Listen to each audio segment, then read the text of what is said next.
You want to know my record? So shout out to Wale. We talking about the year 2011 when I booked King of Diamonds with no money. I had a commercial running on 99 Point Jams when I was bubbling with Maybach Music, and what we was doing was promoting something called Maybach Music Jamaica, which you could go on YouTube and you could see was a valid thing, and you could see that Zion Lexx created it. I booked King of Diamonds for free. You know what I saw that night in King of Diamonds, the strip club? I saw dudes walk through with sparklers and women getting fucked shortly thereafter. If you could get fucked because a guy bought some bottles, something is mathematically wrong. If in your wisdom you come from a culture that women are considered gods, but all it takes is a man pulling out, no disrespect to Brother Polight, 10,000 in his pocket, 30,000 in his right pocket, and because he pulled out a total of 40,000, you should give him something sacred that none of that motherfucking money could buy. What sense does that make? How many people we know fuck somebody and still don't know their last name? How many people we know with a body count that can't give you the whole person's, I can't say his age, I don't know his birthday, I don't know his first name, I don't know his mama's name. This is not African spirituality. So at that point, sister, he raped you. You raped. He raped you of your culture when you don't know his birthday before he fucked you. He raped you of your spirituality if he don't know your mama's name before you gave him your womb. He raped you of everything that makes you the divinity that you spoke of if he don't know nothing about you. Look at the tears coming from her because we speaking truth right now.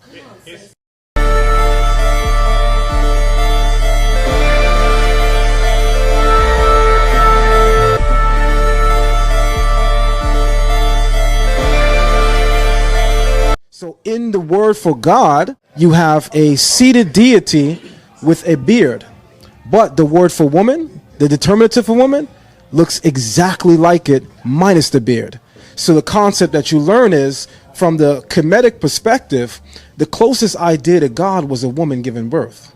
The closest idea to God was the creation of life, which we know man is a co-conspirator, or he's a partner, but we know the bottom line is it's coming through the womb of a woman. Which is why when we speak of the netchert, which is the female aspect of the netter, the term for God. When you speak of the netchert, known as Orset, what's her idea? What's her symbol?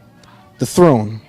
Below her is a bread loaf which gives you a tea, and that's also feminine. But the idea is that we can't even speak of natural kingship unless we're putting women first.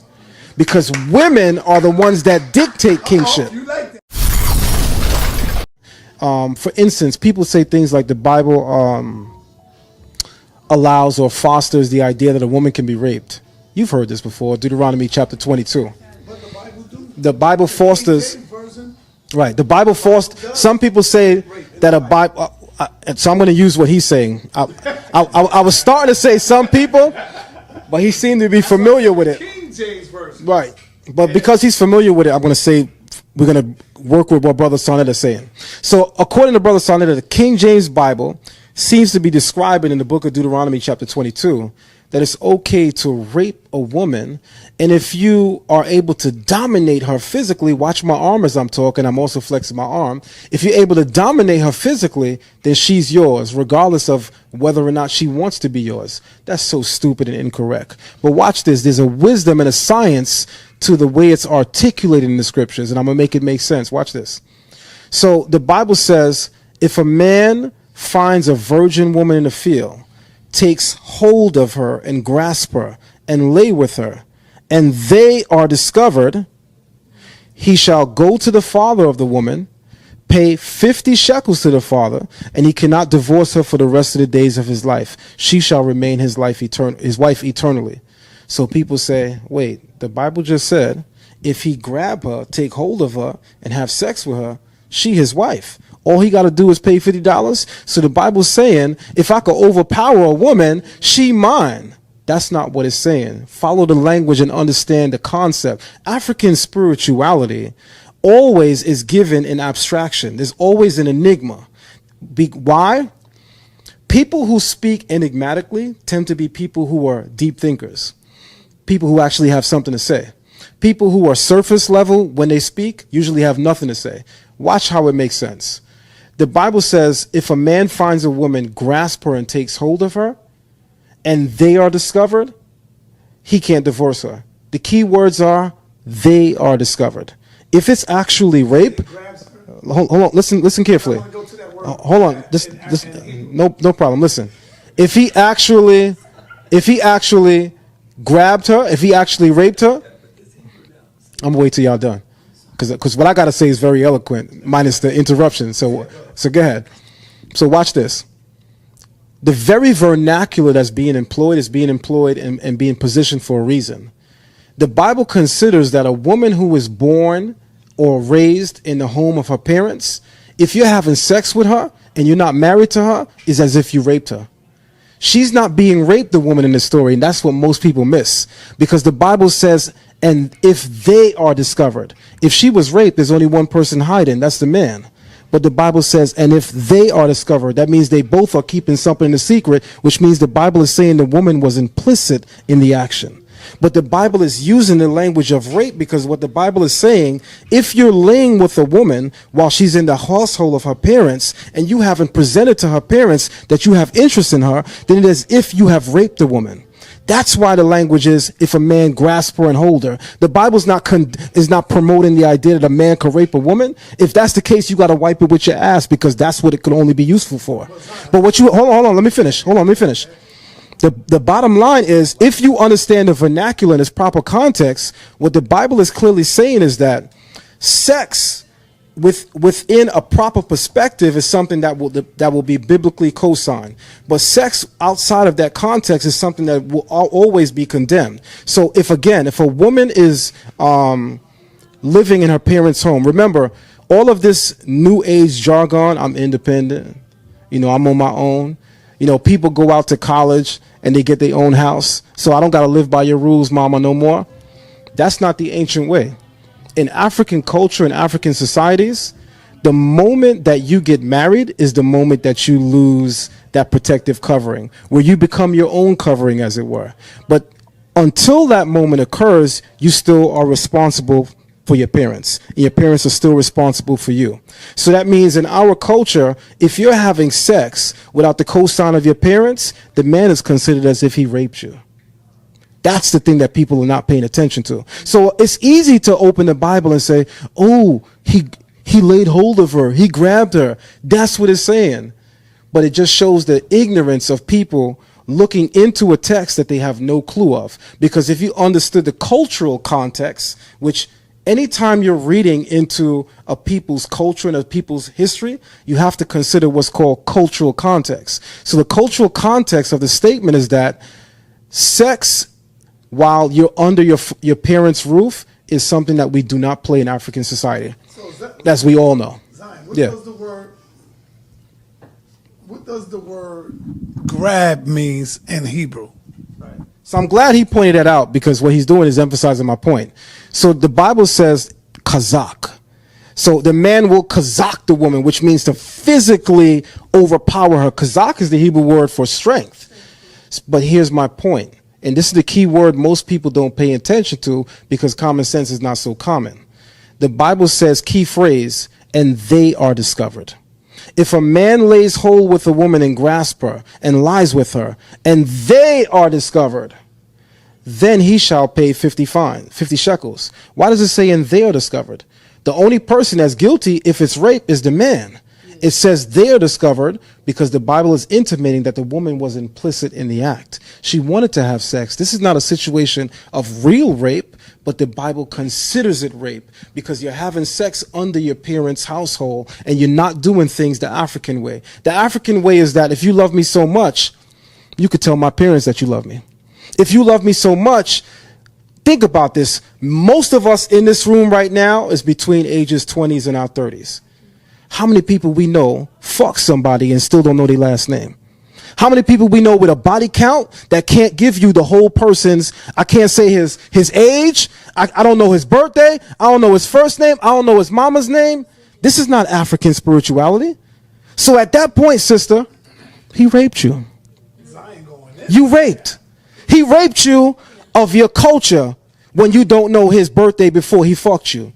He raped you of your spirituality if he don't know your mama's name before you gave him your womb. He raped you of everything that makes you the divinity that you spoke of if he don't know nothing about you? Look at the tears coming from her because we speaking truth right now. Here's a question, though. In America, if I grabbed a woman, right, aggressively, and I had got discovered having sex with her, right, I would have to pay a debt to society in the form of incarceration, right? Is that a metaphor for 50 shekels in the past? So I'm just saying, is there another way to look at it? Or are there some other verses there that are stipulating the things that Brother Zion is saying? Or can we just say there's probably two ways to look at it? That's all I want to know. Because if I get discovered grabbing some fucking woman and having sex with her, if I aggressively grab her, because we can say the woman is implicit in the act, right? But I don't know where it says that at. All right, so let me say this. One thing that was crucial to his rebuttal that I actually touched on is a phrase that I use: cultural context. Brother Polight said, well, in America, if I grab a woman, I can catch a charge. If I grab a woman, that can be construed as rape. So I don't know. How is this to be interpreted?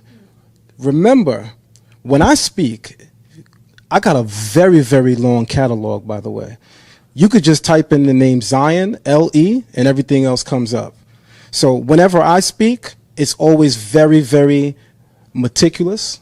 It's always straight to the point, and it's always very orchestrated in a way that you know exactly what I'm giving you is exactly what it is. What I said very keenly is cultural context.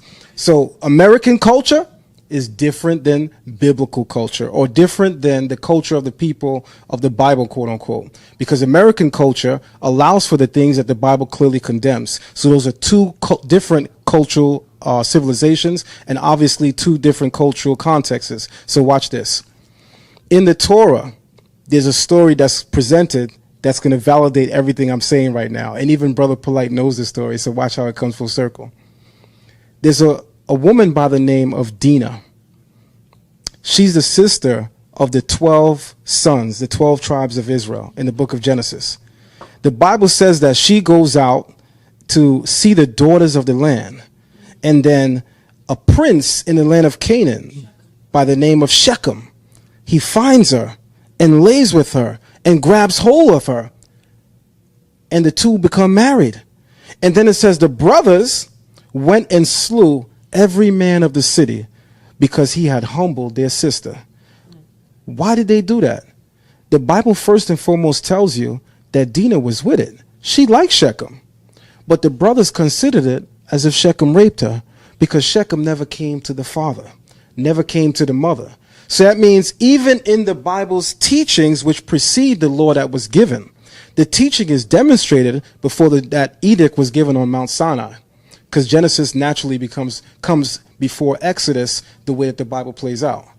So we have a story in the Bible that validates that if you are living in your parents' home and you're having sex out of marriage, the parents in our culture regarded it as rape. And when I say rape, I don't mean rape in the sense that a man is forcing a woman, but you have to understand what rape is, even on a deeper conceptual level. Because when you're raping someone, you're taking something sacred from them, are you not? As a woman, when you are raped, one thing that is universal, women feel that there is something sacred that was robbed in that moment. There was something sacred that was stolen in that moment of time. What the Bible is showing you is, even if you are implicit, woman, even if you want to have this man within you, if you don't do it the right way, he is robbing you of something sacred. He is robbing you of something that is divine. He is robbing you of the very divinity that you know you possess. So this is a high cultural teaching, and until we return to those types of morals and edicts, you're going to have people getting fucked after the club. How many women you know seen a brother walk through the club, and I'm talking real, listen, you want to know my record? So shout out to Wale. We talking about the year 2011 when I booked King of Diamonds with no money. I had a commercial running on 99 Point Jams. Shout out to my sister Holywood on Instagram, on Twitter, and on Facebook. She's Rick Ross's assistant manager.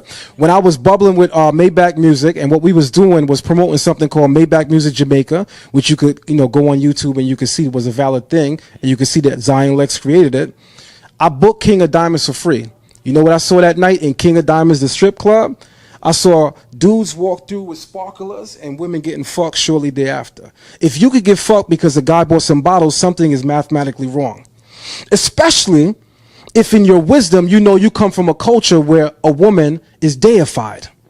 If in your wisdom you come from a culture that women are considered gods. But all it takes is a man pulling out, no disrespect to Brother Polight, 10,000 in his pocket, 30,000 in his right pocket, and because he pulled out a total of 40,000, you should give him something sacred that none of that motherfucking money could buy. What sense does that make? And I'm handing my. I'm asking for clarity. So the answer to the question where we didn't know if we was in Big Mama's house or Big Papa's house or if they're still together, the answer to if this was a law that you had to talk to parents first, otherwise it's considered rape. We're in a conundrum now because the answer to that question deferred our attention to another scenario. And now for the new scenario that he brought up, to answer that question, I have the same question now. Does that new scenario have any supporting verses that say, hey, if you don't meet the parents, it's considered rape? Because now there's two scenarios. I have the same question. And I still want to know for the first scenario, why are we using this other scenario as if it's corroborating testimony for the first one? I don't see the connection whatsoever. Are we using the same words in Hebrew that were used in the first passage that are used in the next one? Are we looking at humble and then humble is the same word that we're using for strength? Or like, I just want to know. When the question for the first scenario was, is it a matter of being in mommy and daddy's house and someone's having sex in the house? Is it a matter of, hey, if you didn't meet the mother and father, it's considered rape for you to have sex, and the implication is on the man and the woman is implicit? I don't know where any of that information comes from other than the subjective aspect of Brother Zion's conceptual undertakings, right? And then when we get to the answering of that question, we don't exactly deal with that verse. We go, well, here's what we're going to do. We're going to go to this verse not down the block. We're actually going to catch a flight, right? Because we're going to catch a flight and we're going to now discuss this narrative. And then now I still have the same question for the first one. So now I have the same question for both. So I just want to know what's actually going on. Where does it say that you have to know the woman's family, and if you don't and you have sex with her, it's considered rape? And that, yes, so go ahead, baby, go ahead, do what you gotta do. This is actually good. You guys have never discussed this. Yeah, we never. Huh? And I would think you We never chill. We never chill. You talk to GMS. Hey, all I wanted to know is where in the first scenario is the official decree or the assertion that if a man doesn't know the woman's parents, that it is considered rape, and that the man bears the burden of punishment and the woman is considered to be implicit of it? And then in the second scenario, which was brought up to corroborate the first scenario, which I believe was a testament to the fact that we were lacking in information, supporting evidence. We were probably lacking in supporting evidence for the first scenario, so we went to go to a second one. And that's legal. So I'm not disrespecting them. That's legal. But then even in the second scenario, I wonder, are they in the house? And I only ask these questions because of things that were said. And are they in the house of the parent when it takes place? It's just a question because that could be irrelevant or not. Because before I could debate anything, I first have to beseech understanding. So this is more me getting clarity than it is an attack. When I get clarity, then I could determine if I should debate or not. In other words, we haven't debated. We haven't began debating. Yeah, because this might not even be a debate. We just feeling the temperature. You feel what I'm saying? One of us get caught lacking, it's gonna go down.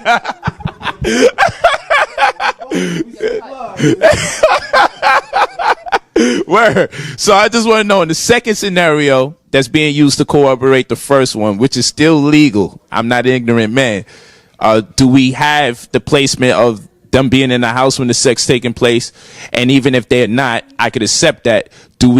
Can we find out if it's true that if a man doesn't know meets the woman's parents, that the man bears the burden of being accused of rape, and there's a punishment there, and the woman is just merely considered to be implicit in it? These are the questions that I have. I just want to understand, where's this at?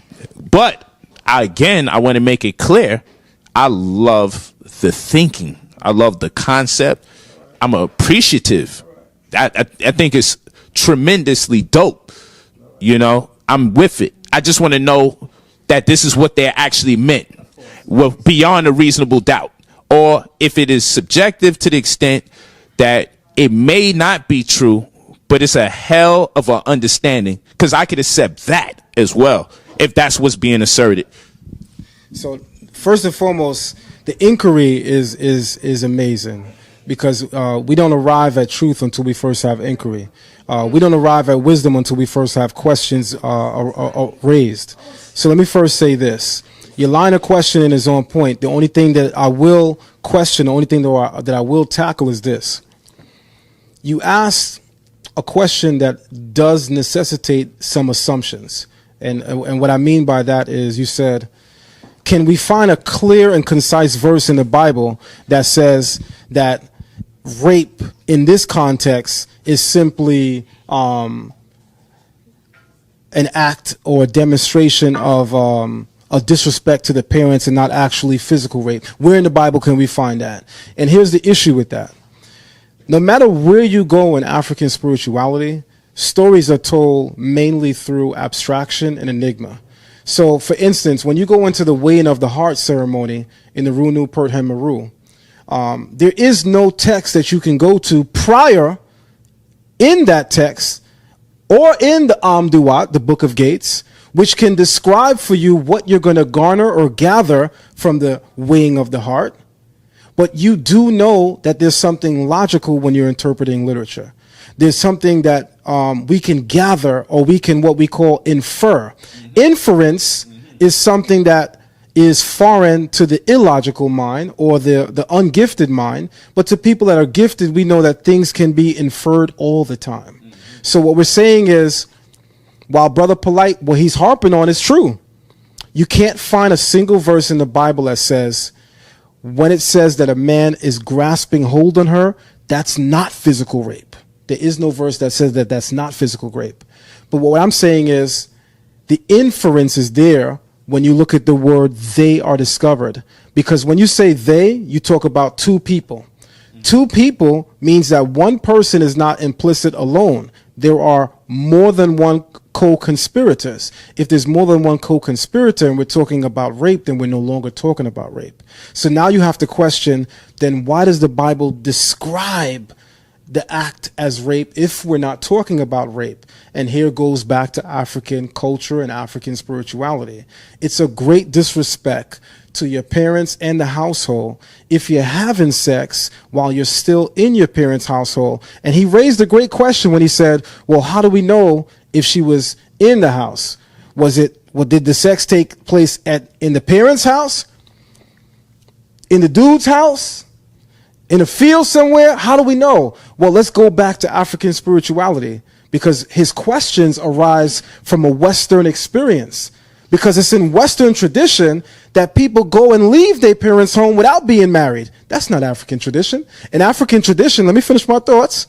In African tradition, you don't leave your home until you're married. So the first thing we got to correct is the Western standpoint. Because the Western standpoint is all the questions he just asked. He said, how do we know where it's taking place? Well, we're talking about something that's ancient. We're talking about something that's reflective of African spirituality. In African spirituality, you're not leaving your home unless you're married. We're not pushing our women or our men out on the fly and saying, go, God be with you. No, we're saying that woman and man comprise what we term the image of God. And if you're to be divine, you need to be together as one. So I'm not going to send a woman out alone. I'm not going to send a man out alone. The two must go out together. So in speaking to those points, what we first must understand is the African foundation within the story.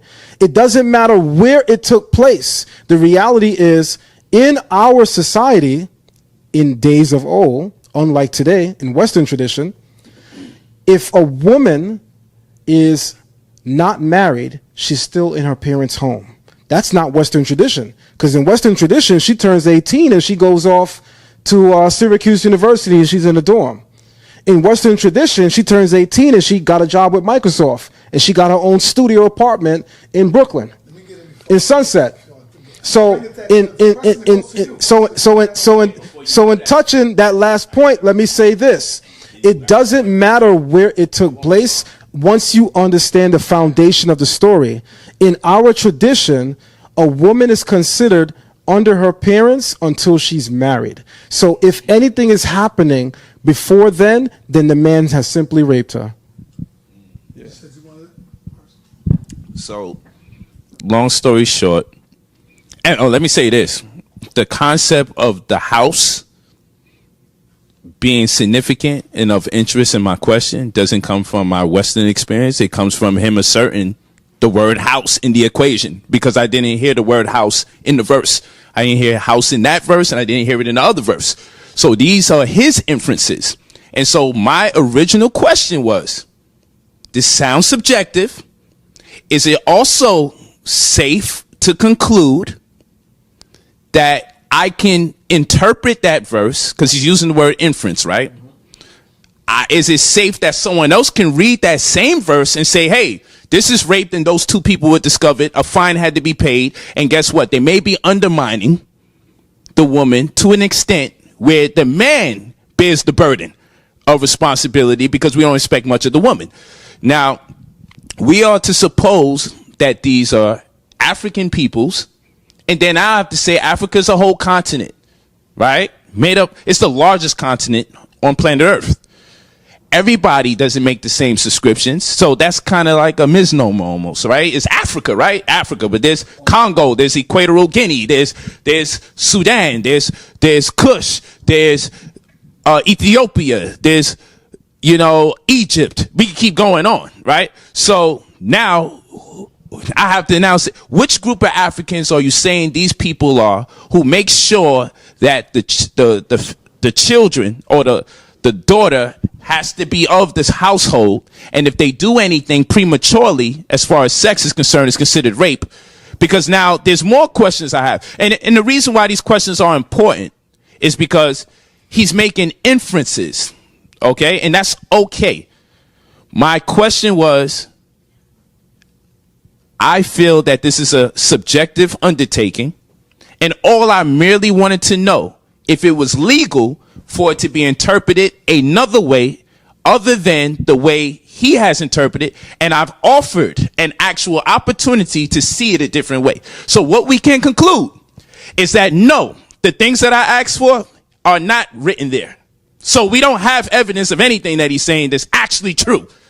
We only can infer that based on the thinking that these are African peoples that we're talking about, and they have a certain culture. But then the next question is, which group of Africans are you talking about? Because not all Africans believe in what you're talking about now. So now there's another question going on here. So you see, I ain't got no debate in me. I just got questions because this thing sounds so deep, I'm ready to live my life by it.